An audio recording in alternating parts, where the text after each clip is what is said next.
Hello friends, welcome back to my YouTube channel. आप सभी का हार्दिक स्वागत है मेरे यूट्यूब चैनल पे। और आज के इस छोटू से टॉपिक में हम कवर करने जा रहे हैं all fact about Indus valley civilisation.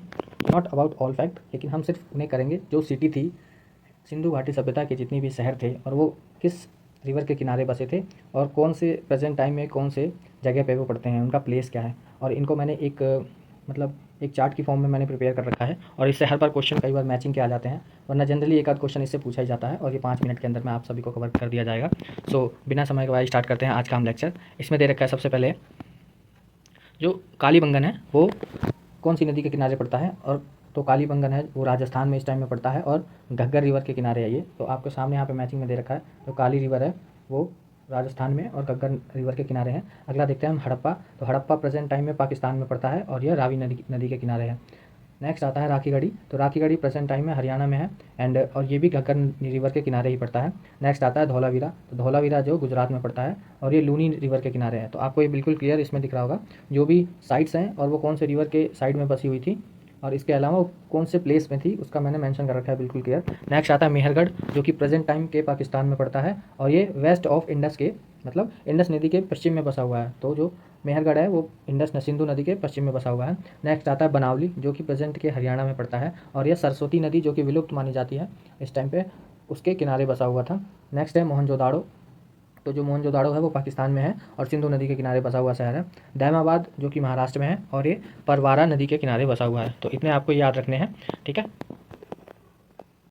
और इसके अलावा एक चीज़ और आप याद रखोगे, जैसे जो इंडस वैली सिविलाइजेशन है उसका ईस्टर्न मोस्ट एक्सपेंशन था।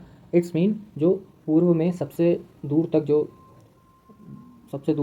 एक्सपेंशन था इंडस वैली सिविलाइजेशन का, वो माना जाता है आलमगीर ईस्ट में। ईस्ट यानी पूरब में आलमगीर तक फैला हुआ था सिंधु घाटी हड़प्पा सभ्यता। और इसके अलावा नॉर्थ में अगर जाएंगे तो मांडा तक फैला हुआ है एंड साउथ में दैमाबाद एंड अगर वेस्टर्न मोस्ट जाते हैं इंडस वैली सिविलाइजेशन साइट है तो वो सूतका डोर है। ओके, तो ये 4 साइट है। ईस्टर्न मोस्ट आप याद रखोगे ईस्टर्न मोस्ट है जो आलमगीर जो कि प्रेजेंट टाइम में माना जाता है मेरठ शहर है आलमगीरपुर एंड नॉर्थ में मांडा जम्मू कश्मीर में पड़ता है एंड साउथ में दैमाबाद महाराष्ट्र में और सूतकागोड़ जो कि अभी प्रेजेंट टाइम में पाकिस्तान में पड़ता है। ये तो आप इसको मैं ऐसे भी आपको मेंशन करके दिखा रहा हूँ कि कैसे हो गए।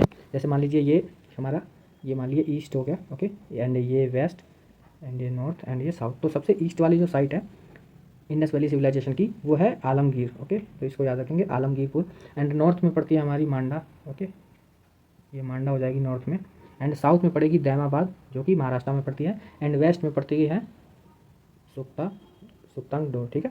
तो ये 4 साइट्स हैं जो कि कई बार एग्जाम्पल पूछ लेता है एग्जामिनर, तो ये आपको याद रखना है चारों। ओके, बाकी थोड़ी बहुत जैसे कालीबंगन में ब्लैक कलर की चूड़ियाँ कंगन पाए गए थे इसलिए ये फेमस प्लेस माना जाता है, राजस्थान में माना जाता है। यहाँ पे कंगन बनाने की फैक्ट्री थी। हड़प्पा आपको पता ही है रावी नदी के किनारे है। राखीगढ़ी में जुते हुए खेत प्लगिंग फील्ड के साक्ष्य मिले थे राखीगढ़ी में। धौलावीरा जो हमारा लोथल है जो पोर्ट सिटी के लिए जाना जाता है, मतलब बंदरगाह के लिए। और मेहरगढ़ पाकिस्तान, यहाँ पे चावल के साक्ष्य मिले थे। और इसके अलावा जो भी साइट है, आगे हम करते हैं difference between Buddhism and Jainism. तो एक ये छोटू सा टॉपिक है, इसको भी कर लेते हैं इसी वीडियो में। जो बेसिक डिफरेंस है जो हमें पता होना चाहिए बुद्धिज़्म और जैनिज़्म के बारे में, वो इस एक छोटे से इसमें मैं कवर कर लेता हूँ। कुछ बेसिक डिफरेंस है, जैसे बुद्धिज़्म जो है जो गौतम बुद्ध थे उनके बचपन का नाम क्या था। एग्जामिनर ये क्वेश्चन कई बार पुटअप किए हैं। तो पीवाईक्यू का बेस है मेरा ये जो पीडीएफ है, ये पीवाईक्यू बेस्ड है टोटल। तो इसमें जानते हैं कि जैसे महावीर थे, उनका बचपन का नाम महावीर, और जो भगवान बुद्ध थे उनका बचपन का नाम सिद्धार्थ था। बर्थ प्लेस भगवान बुद्ध का कहाँ पड़ता है, तो कपिलवस्तु लुम्बिनी नेपाल में पड़ता है और जैन कुंडाग्राम वैशाली में पड़ता है महावीर जैन जी का। नेक्स्ट है कि डेथ कहाँ हुई थी, तो जिसको महानिर्वाणा कहते हैं हम फिलॉसफी में, महानिर्वाणा। तो जो भगवान बुद्ध की जो डेथ हुई है, भगवान बुद्ध की डेथ हुई है कुशीनगर में, ठीक है। और जो हमारे पावापुरी वैशाली में हुई है हमारे भगवान जैन की मृत्यु। और इनका लिटरेचर कौन सा लैंग्वेज में है, तो जो बुद्ध है उनका लिटरेचर पाली लैंग्वेज में है, ठीक है। आप याद रखोगे पाली लैंग्वेज में, और जैन का जो है वो प्रकृति लैंग्वेज में है, ठीक है। और इनका जो प्लेस ऑफ वर्शिप क्या है, मोनेस्ट्री, जो आपने स्तूपा देखा होगा, तो स्तूपा ही इनके प्लेस ऑफ वर्शिप होता था भगवान बुद्ध का। और जैनों का तो टेम्पल आपने देखा ही होगा, तो इनका टेम्पल, ठीक है। टीचिंग इनकी अर्यस्तता थी, अर्यस्ता, और टीचिंग इनकी क्या थी, त्रिरत्ना, ठीक है। त्रिरत्ना इनकी टीचिंग थी। अब प्लेस ऑफ ओरिजिन देखते हैं, जैसे बुद्ध धर्म का ओरिजिन कहाँ पे हुआ है, तो ये तो ऑलमोस्ट आई थिंक सबको पता होगा कि इंडिया है ओरिजिन, और जैन धर्म का भी इंडिया ओरिजिन है। बिलीव मतलब किस में ये विश्वास रखते थे, तो ये नॉन वायलेंस, और ये भी जैन भी अहिंसा में विश्वास रखते थे। इन्होंने किस चीज़ को रिजेक्ट किया था महात्मा बुद्ध ने, तो वैदिक रिचुअल्स जितने भी थे और कास्ट सिस्टम को, जो सेक्रीफाई करने वाला सिस्टम है, उन्होंने, ध्यान रखिएगा, वर्णा सिस्टम को उन्होंने रिजेक्ट नहीं किया था, कास्ट सिस्टम को रिजेक्ट किया था। ऐसे ही वैदिक रिचुअल्स जितने थे उनको भी जैन धर्म ने रिजेक्ट कर दिया था। इनका एंड गोल क्या था आप याद रखोगे, मतलब लास्ट में क्या करना था इनको, निर्वाणा, मतलब बुद्ध का ज्ञान, निर्वाणा जिसको कहते हैं। और इनमें क्या था, जिसको बुद्ध में निर्वाणा कहते हैं और जैन में क्या कहते हैं, कैवल्य और मोक्ष। तो ये दोनों चीज़ डिफरेंस, एक तरह से डिफरेंस आप याद कर लोगे दोनों चीज़ में, तो आपको एग्जाम में क्लेरिफाई करने में बहुत ईजी होगा।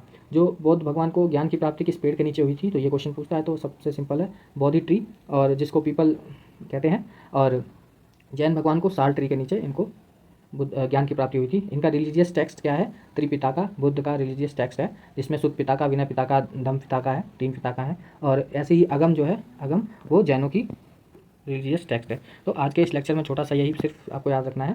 बाकी कमेंट बॉक्स में आप बताएंगे कि आपको किस टॉपिक पे चाहिए नेक्स्ट लेक्चर, जिसमें मैं जल्दी जल्दी कवर करूँ। और ये जितने भी हैं वो सभी आपके आगामी एग्जाम में। और आप जितने भी लोग यूट्यूब पे पहली बार आए इस चैनल पे, सो प्लीज़ इस चैनल को ज़्यादा से ज़्यादा शेयर करें और वीडियो को लाइक करें। प्लीज़ चैनल को ज़्यादा से ज़्यादा सब्सक्राइब करें। Till then thank you very much. And और वेट आप मुझे कमेंट बॉक्स में बताएं कि मुझे कौन सा आपको टॉपिक चाहिए। Till then bye bye. Okay, thank you so much for watching this video.